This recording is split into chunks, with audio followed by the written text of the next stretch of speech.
বর্তমানে বাজারে নতুন সবজির মধ্যে সজনে ডাঁটা অন্যতম।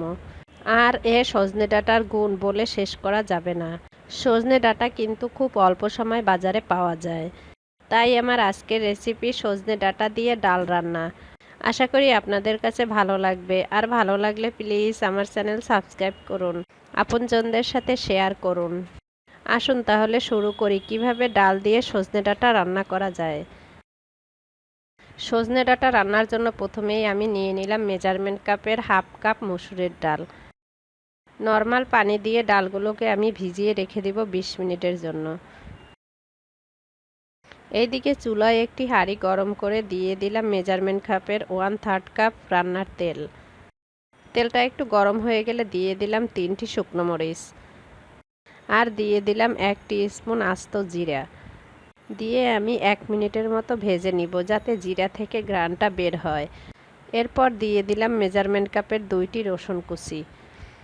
এবার আবারও একটু নেড়েচেড়ে দিয়ে দিলাম হাফ কাপ পেঁয়াজ কুচি।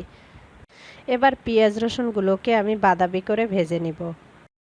20 মিনিট পর আমি ভালো করে ডালগুলোকে কষলিয়ে ধুয়ে পানি ঝরিয়ে নিয়েছি। পেঁয়াজ রসুনগুলো 2-3 মিনিট ভাজার পর ব্রাউন হয়ে এসেছে।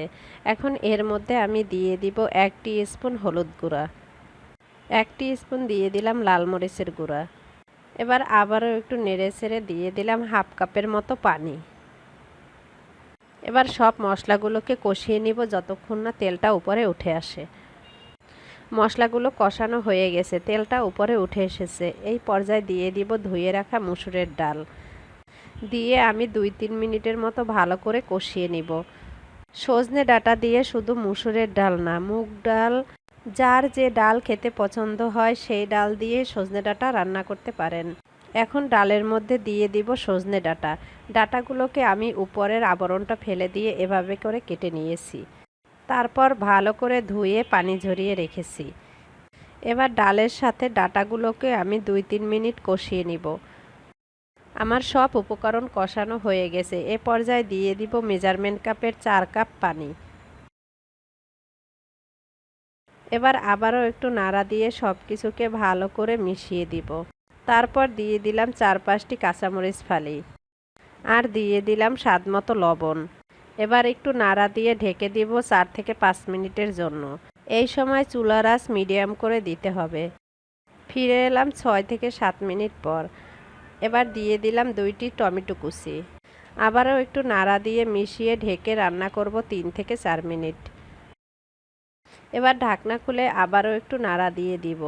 সজনে ডাঁটা ডাল সব কিছুই ভালো করে সেদ্ধ হয়ে গিয়েছে। লবণটা ঠিকমতো হয়েছে কিনা তা একটু দেখে নিলাম। হ্যাঁ, লবণটা ঠিকমতো হয়েছে। এবার দিয়ে দিব কিছু ধনেপাতা কুচি। অনেকে অনেকভাবে সজনে ডাঁটা দিয়ে ডাল রান্না করে। এভাবে সজনে ডাঁটা দিয়ে ডাল রান্না করে দেখতে পারেন, আপনাদের কাছে ভালো লাগবে। আমার রান্নাটা হয়ে গেছে।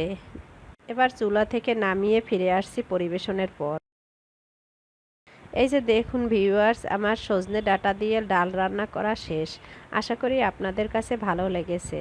আর এতক্ষণ ধৈর্য ধরে আমার সাথে থাকার জন্য সবাইকে ধন্যবাদ। সবাই ভালো থাকবেন, আমার জন্য দোয়া করবেন। আসসালামু আলাইকুম।